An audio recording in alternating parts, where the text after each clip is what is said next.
Welcome to another exciting episode of the Between Two Brands podcast. I am still your host, Bill Petrie, and I haven't actually recorded one of these in a while because I've been on vacation, so it's good to be back. I think we have a really fun show for you today. I love our guest. She is awesome, and I got to know her a little bit at Rupt Summer Camp. We'll probably talk about that a little bit, but before we get to that, have to pay a bill, have to talk about a few things. So sit tight, buckle up, grab some cocoa, grab some coffee, whatever it is you wish, and let's proceed. Shall we? Hey, distributors, you know what? It is time to wake up. Your clients are no longer satisfied with you merely acting as a middleman, slapping their logo on generic, predictable, and frankly, uninspiring products. What they're demanding is something more, a heck of a lot more. And that's merchandise that feels if it were specifically and thoughtfully curated just for their unique brand. Now, to stand out, your clients need something exceptional, products that truly reflect their identity to set them apart from the crowd.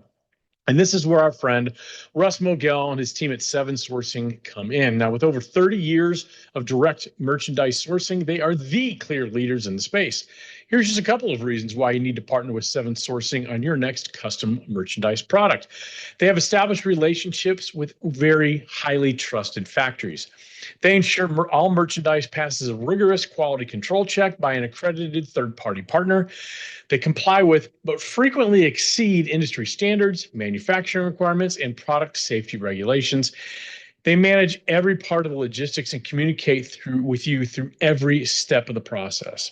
In other words, with their expertise, they know how to deliver bespoke merchandise that will position you as the distributor as the hero in the eyes of your client, while also steering clear of those common pitfalls that come with managing it on your own.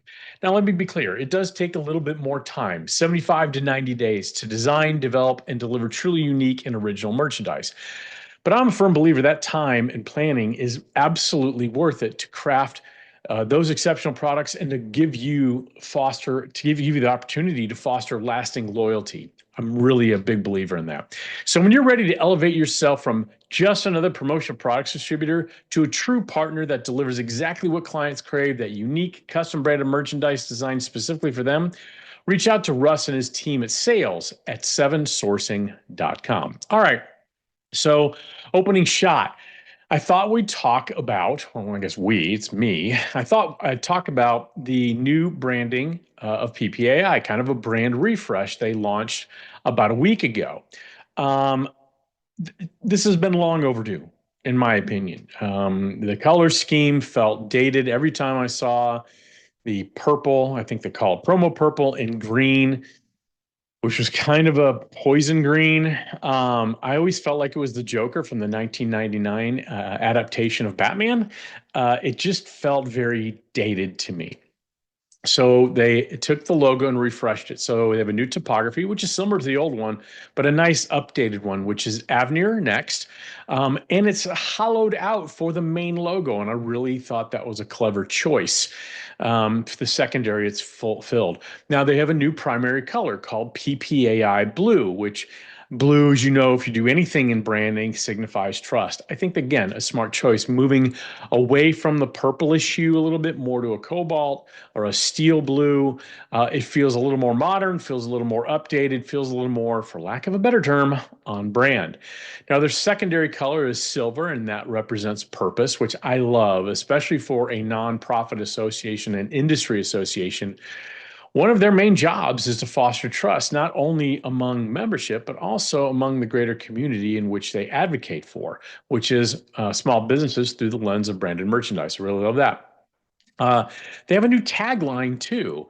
Instead of the mark of a professional, which it has been, holy crap, since I've been in the industry, which is, I don't know, 1956, whatever it was, it's power lasting connections. Honestly, I think that might be my favorite part of the whole brand refresh, to be honest with you. I hate when people say that. Of course, I'm being honest. It's my opinion. Power lasting connections. That's what PPAI's mission is. But when you think about what branded merchandise is supposed to do, what it represents when we bring it to our clients, these magical decorated nuggets of awesomeness, they power lasting connections. So I think that tagline, it's not only great internally for the industry for them to use, it's also something we do externally. And my guess is that was a very thoughtful choice. Now, a couple other notes. Their goal was they wanted to create make it warm but comfortable, approachable yet assured. And I think they've done a nice job with that. To be clear, I think they've done a really great job with that. Again, it's not far off the current logo type. I guess it's not current anymore. It's not past the past logo type. It's enough of a color shift to be noticeable, which I like. Um, I do rebrand refreshes quite often, and I do brand rebrandings as well. And so I guess I'm going to give my opinion here, my overall opinion. I really like it. Here's my bottom line. I really, really, really, really, really like it, but it leaves me wanting more.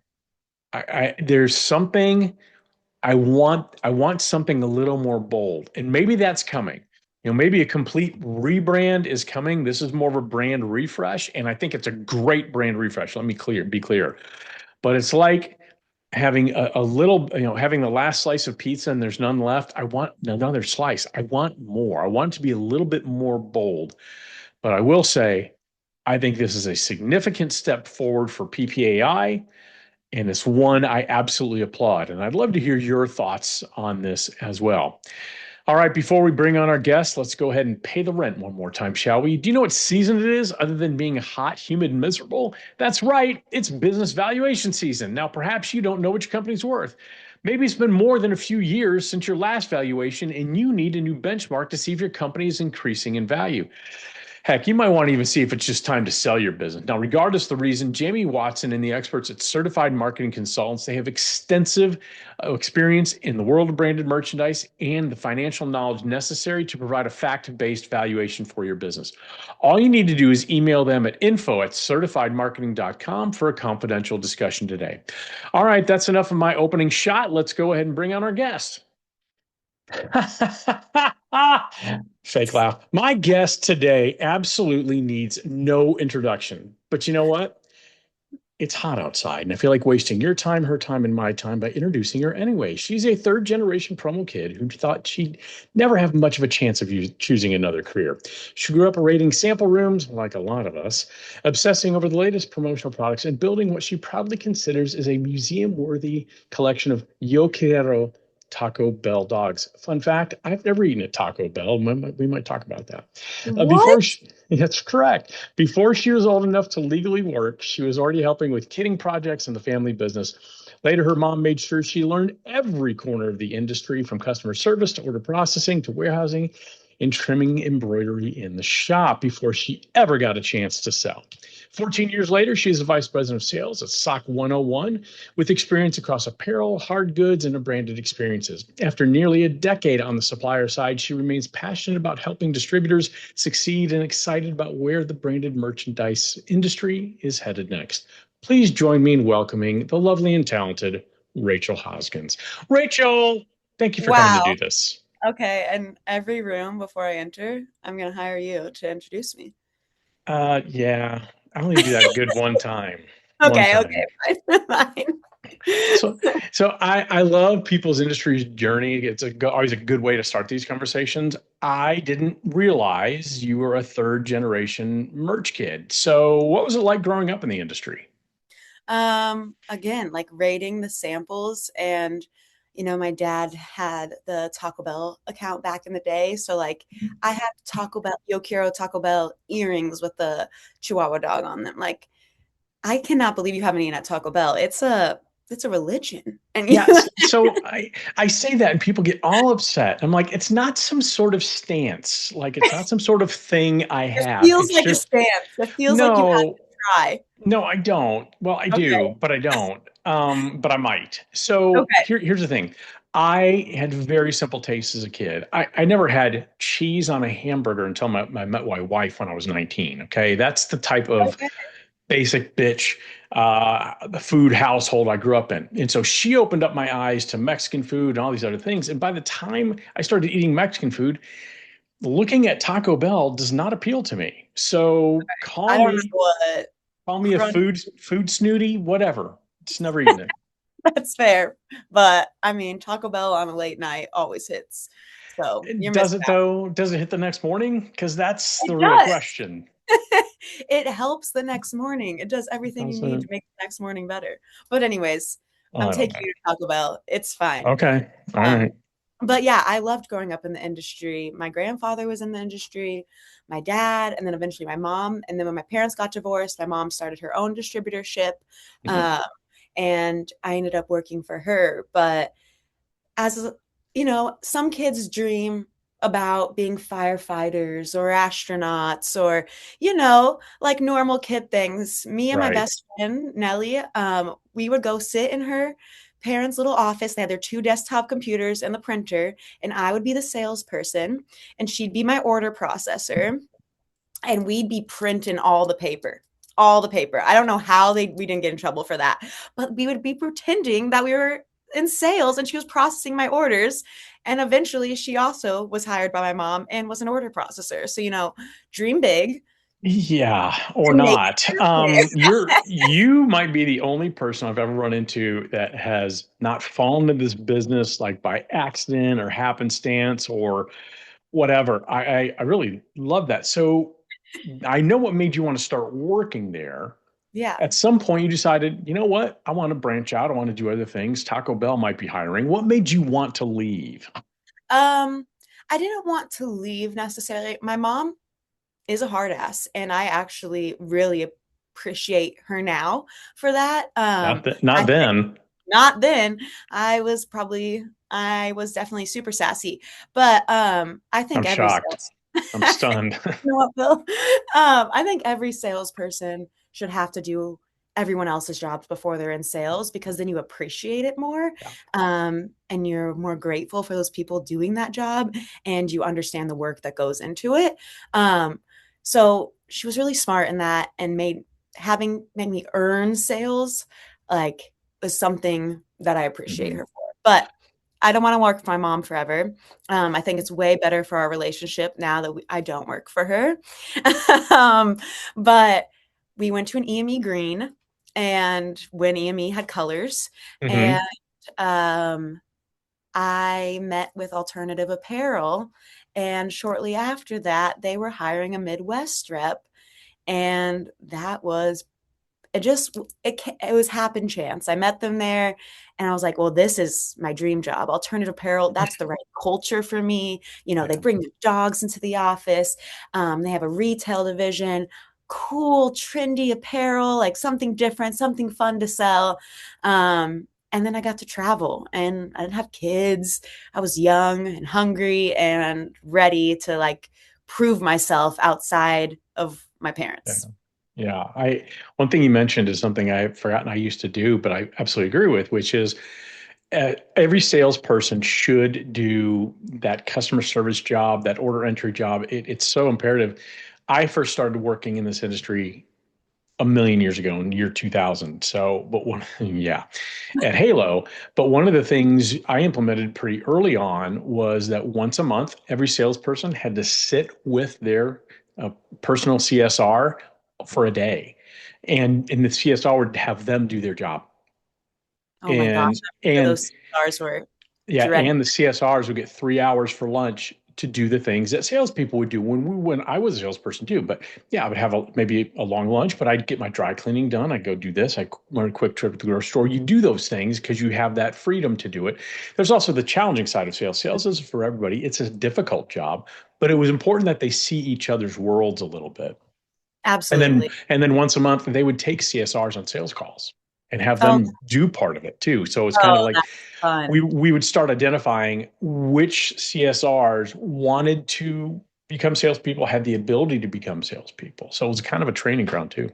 That's cool. Yeah, I think it's something you can train for, but I also think it's something you're born with, you Yeah. know? Yep. Yeah, you either 100. Yeah. can or you can't. Yeah. 100%. Well, now you're now the VP of sales at Sock 101, which is a niche supplier. You talk about working for larger suppliers. I know you worked at Hanes Brands, things like that. Yeah. But how have you applied what you learned both at a small family distributorship and a large supplier to help you with a niche supplier? I think it all comes down to being all about the details and the customer service and how you differentiate yourselves. There's a million people that sell socks, but we want to be the best. We want to be the most responsive. We want to be like your favorite sock partner to work with. And I think it was the same. My mother, especially, she had the account BNSF, and she Hmm. always went above and beyond. Everyone on the field had her cell phone number. Right. So in the middle of the night and their night shifts, they were calling her and she would be available. Maybe we need better boundaries. But it did teach me something of like the harder you work, like in this industry, in sales, the more it pays the dividends. Yeah. And so, again, the small details, remembering about people's personal lives and like really creating those relationships is really important, no matter how big or small of a company Hmm. that you're with. And then just being from apparel to going to SOC 101, when I don't want to get ahead of ourselves, but that's when I saw a heat press in the back and Yeah. the wheels started turning. Oh, um, we're going to so talk about heat we'll put presses it and there. doing that on site. We'll get to that at a time of my choosing. This is still my podcast, Right. Rachel. Oh, okay. I do have control issues, but that's fine. As do I, so too bad. Okay. No, I get what you're saying though, because I grew up kind of in a corporate environment before I got into promotional products, and certainly before I started my own business. And I've always had what I felt was a really good work ethic and a very I cared deeply. I come from that generation where I was taught you work hard, you work for a company for 30 years, you get your gold watch, slaps on the back and all that. And that's not how things work out. That's not how society is any longer. But I did always have a good work ethic. But when I worked for my own business, or even before that, when I worked for a small family-owned business in Promo Corner, um, I finally really understood what hard work looked like and what it felt like. So I love that perspective. Now you and I met officially. I know we've met in passing before, but you and I Yeah. met at Rupt Summer Camp. Now, as a supplier, what do you look for when you are investing in a networking event? Because again, smaller niche supplier, that means you have to really be wise about where you're sending people, where you're attending, all those things. Yeah, absolutely. Um, who's attending? What other suppliers are attending? If there's someone that's doing some of the same stuff as us, we really need to see like which distributors are attending. Does it make sense? And then we just kind of be like, do we think we can get this is how much dollars we're Yeah. spending on this travel, whatever. Do we Hmm. think we can actually get however many orders we need to get out of that event? Right. And Corrupt, I just saw it because they're always really good at the social, at creating the FOMO, at, Hmm. you know, it's going to be blasted out there, it's going to get seen. Yeah. And just the people attending the event were just people I wanted to learn from.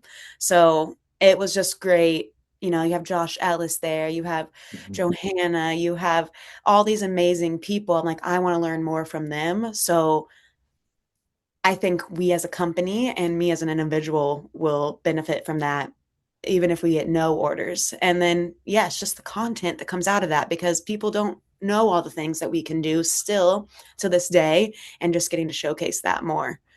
Yeah, I totally agree. And I talked to Jason Mike a lot because, with my partner Josh Robbins, we do promocations, and we had talked with them a little bit before, but mainly after just the similarities we saw in our two events. And the benefit is certainly the event itself, but it's also that the FOMO you create. I mean, going to Moab or going on a cruise or a resort or whatever, it just like builds on itself. It's like weeks and months later, people are still talking about those Yes. events, and that's the important thing because there are people who don't know who SOC 101 is, and they Yeah. might get to know SOC 101 because you keep popping up in certain content from Rupt Summer Camp. Yeah, exactly. And just like on those promocations too, it's like you're getting to know somebody at like a more molecular level. Like Yeah. you guys are kind of tied for life after that. And it's also word of mouth. Like if they love working with you, this industry is built on trust. So Mhm. people are going to take someone's word over some marketing spiel any day. And that's exactly what we found out. You bring someone to a remote location like Moab, or a cruise ship can't really get off, or a Yeah. resort somewhere. It's hard to Yeah. go somewhere else. That's why I know, and I talked to, I think it was Jason about this. There's a reason we never have events in New Orleans, because you're going to lose someone like 10% to Bourbon Street, and someone's Aunt Bertha lives over in the Garden District, so they're going to be gone for a while. And it kills the vibe of the event, because what we have found, and I know what Mike and Jason have found, is certainly after this event, was it becomes this weird collective group where we all want to spend time together. So I think they did a great job with that. Yeah, literally, like after I left, I was like, it literally like felt like leaving summer camp when I was little. Like, Yeah. I'm like, oh, I'm gonna miss you guys. Like, are you going to ASI Chicago? Like, when am I gonna see you again? Right, right. Yeah, So you tried to hijack the podcast a little bit ago, so I'm now going to let you do right. that. I'm going to bring up activations and the insane one you did at summer camp. Now, I want, for those who weren't there and haven't seen, which I don't know how you haven't seen it, tell what you did, and then I want to hear why you feel activations are so critical in what we do today in the branded merchandise industry. Yeah, we did a shoe bar, a custom shoe bar. So we did completely custom shoes, custom color soles, all branded for the event. Um, and then we had patches, that people could personalize their shoes on site and have a one of a kind shoe. And then, of course, we have to throw in the custom knit socks. I thought I had them on my desk. Custom knit socks too that people walk away with. And then, it's something people are going to wear, they're going to Yeah. remember, they're going to put it in a trophy case. It's a memento that's different than anything else. And real Um, quick, and before you go into the activations, I'm going to interrupt because I had an exquisitely 0.015% hand in this, because I helped unpack the no, shoes. I wanted to call you out. Oh, Like your blood, sweat, and tears went into this activation. oh, I cried, because they weren't just shoes, kids. They were full blown leather high tops, which, they're always organized very well. Always, always, always. Because we do the same thing when and Kelly Yarbrough, owner of Stock Mhm. 101, he'll donate things to the promo cruise or promocation, usually some sort of flip flops or slides. And so Josh and we unpack them and do that. So I was familiar with what the sizes were and all that. But man, in that heat, there, and the best part was, like, yep, I did my box and a half, and I started walking away, and Rach goes, "Hey, there's another box." There's another. I was like, wait, you're not done. Yeah. I still need your help. But everyone was so kind. They're like, do you need a drink? Let me go get you tacos. I was like, I just, because between Moab heat and that heat press and me trying to smile and dance it out, like, And the line was out the door. I mean, yes. honestly, it was insane seeing there as I was watching through the plate glass windows while I was enjoying a cocktail. Um, just the people like holding their shoes, kind of like, what am I going to put on there? What am I going to do to this? It was very cool to see. So, is that why activations are so critical? That interactive experience? Yes, it's the interactive experience. It's the personalization on site. It's the memory that is tied to this piece of merch now. It's not just a koozie that you got at a whatever, it's something that you made, like you had a hand in making, and now you're going to remember that event through this piece of merch forever. Every time you look at it, it's going to bring back all those feelings of joy that you had, remembering getting to hang out with Prison Bill. Like it's going to bring up I have all, no idea. Prison Bill. I'm sorry, I'm not familiar with that I don't person. know, some weird guy I met. But it, I don't know, it's more of an emotional connection. And I think in a world of AI, it's a lot we talked about at Moab too. In a world full of AI and automations and everything done digitally, we crave that human connection, that physical connection with something that makes us feel anything. Yeah, I agree, and I'm of the belief now, and of course I use AI in my business, and you're almost irresponsible if you don't on some level. However, I think not the fake authenticity we see so often, but actual authenticity, I believe, is absolutely the new superpower. I really do. least for the Right. next 12 to 18 months. It changes all the time, just like everything else. Yeah. I have a belief that distributors don't really realize how challenging it is to be a supplier. They think it's all fun and games. They get to go host dinners and have drinks. But I've worked with enough suppliers to, I know the reality. There's tight margins, insane, especially in summer travel schedules. And this might shock you, unrealistic expectations from your clients, which are distributors. Plus, distributors are your sales force. So, you don't have any sort of authority over them. You hope that they present SOC 101 products, things like that. What would you Yeah. like distributors to really understand about what you do? First of all, it is just a party. All we do is drink and have fun. I don't know what you're talking about, Bill. I'm just kidding. I'm just kidding. I want to throw you off there. Well, one, I want to understand, like, I think we could all have more patience and understanding with each other. I do think the distributor job is way harder, more competitive. They are, yes, they are dealing with the unrealistic expectations of people who don't understand this industry at all. Yeah. And then trying to like translate that from all these different suppliers, all these Hmm. different products, all this different media from knit product to printed product to embroidery. So I think that that is definitely the harder job, but us suppliers, we win when our distributors win, Yeah. and we want to help with that.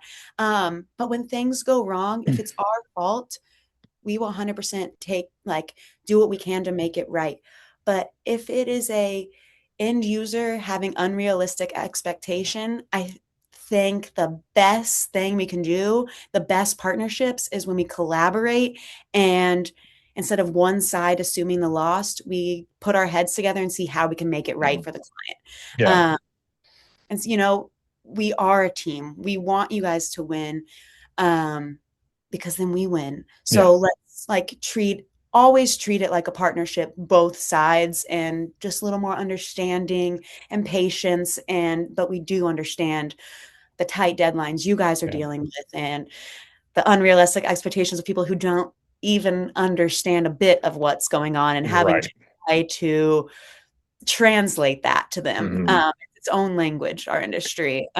So Yeah, I agree with you. And I think, the real challenge is end users who aren't educated. And I think this is where the distributors really need, I don't want to say step up because I think a lot of them do it, but the ones who, in my experience, the distributors who have the biggest challenges with the suppliers have not taken the time to train their end users that this is not Amazon. This shit takes more than 2 days. Okay. absolutely. That's how Yeah. it works.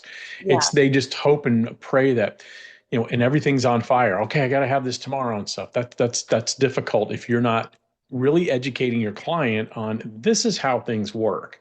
And Right. it's incredible we can do things in 5 working days.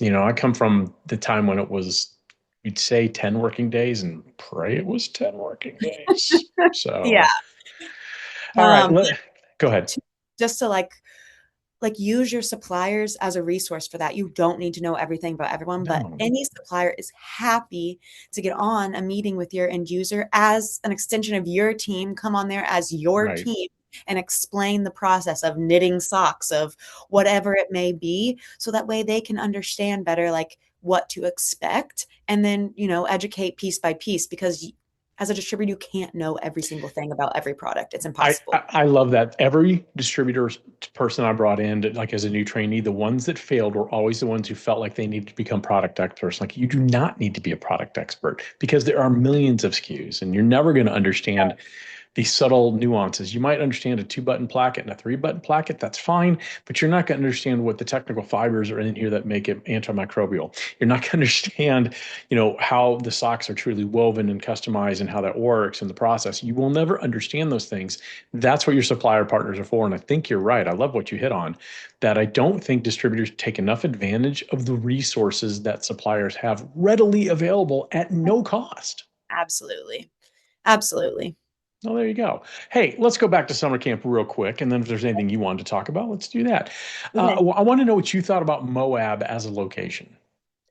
It was cool. I've never been there before. So it was like being, everyone kept saying like it's like being on Mars. It Hmm. is what I could imagine being on Mars was like just Yeah. it's wide open spaces. Again, there's like people are staying together and we're working together. We're hiking together. It was a really cool location Yeah. because it's just out in the middle of nowhere enough where again you're not going to lose people in New Orleans or Las Vegas. So we all like stayed together, but still there was like such nature to like be a part of Yeah. and really get to know people outside of like Yeah. office walls. I'm telling you, that's the secret sauce of these events is captive audience so you don't lose people. So we've been back for a month. What's your biggest learning from the event? I think before the event, and I still am, AI is so important. And we are doing all these things to integrate AI into our system to make our processes better, to make it easier Sure. for Hmm. distributors. And it's necessary. Like you said, like you're missing the boat if you're not doing it.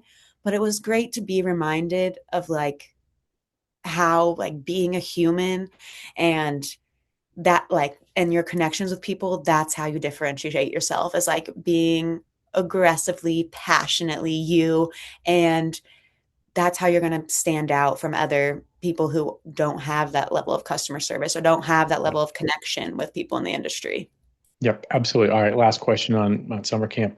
The response was so good for Rupp, they had to put people in two hotels. So I want to know which group was better, the Element, people who stayed at the Element, or the people who stayed at the Spring Hill Suites. You've got 10 seconds. Well, we were actually at the Fairfield, but that's fine. Whatever, same thing. Obviously, the Fairfield winners till Hands I down, die. Yeah. hands down. We should get a Fairfield tattoo after that. I have no tattoos. I have no tattoos. Okay, well, So I've now never been to Taco Bell. I have no tattoos. I'm such a really, basic, are you generic, going to middle-aged ASI dude. Chicago? I'm We're sorry? gonna go get tattoos and eat Taco Bell. We'll do one of them. Yes, I will be in Chicago. We will do one of them. And those are equally unsavory choices for me. Because at this age, I'm 56. No one needs me getting a tattoo. Is that Everyone, everyone, just how you're saying tattoo makes it sound even more appealing. I'm saying it that way on purpose to make it as unsavory as possible. I'll tell you what, we will go to the California Tattoos booth and get a temporary tattoo. Okay, fine, together. Fair. Okay, I love this. Is there anything you want to talk about before we say goodbye? Yeah, since we're gonna Okay. be at ASI Chicago, since we're doing an activation out in the main area with stalls, it's gonna be awesome, baseball themed. We also have some games in our booth at ASI Chicago, so come talk to us, see what all the new stuff is, and like experience an activation in real life.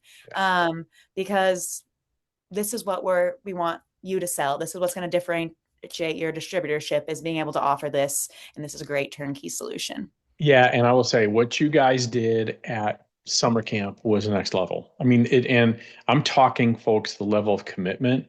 This heat press weighed a lot. That's why I had you pick it up. Huh?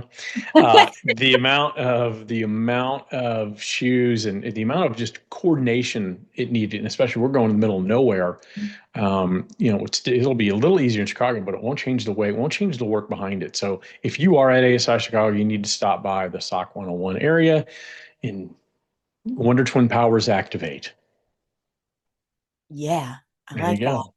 I love All right. that. Before I say goodbye, I want to big thanks to our sponsor over at Seven Sourcing because they sponsored this fine platinum level Yo Quiero podcast. Now, when you're ready to be the partner your clients want, the one that delivers unique, custom, and bespoke branded merch designed exclusively for them, reach out to Russ Mogel and his team over at sevensourcing.com. You won't be sorry you did. Rachel, thank you again so much for taking the time to do this. And I get to see you in a few weeks at Chicago. All At right. in Chicago, at the Chicago ASI show, but in Chicago. Oh, yes. Nothing like summertime shy.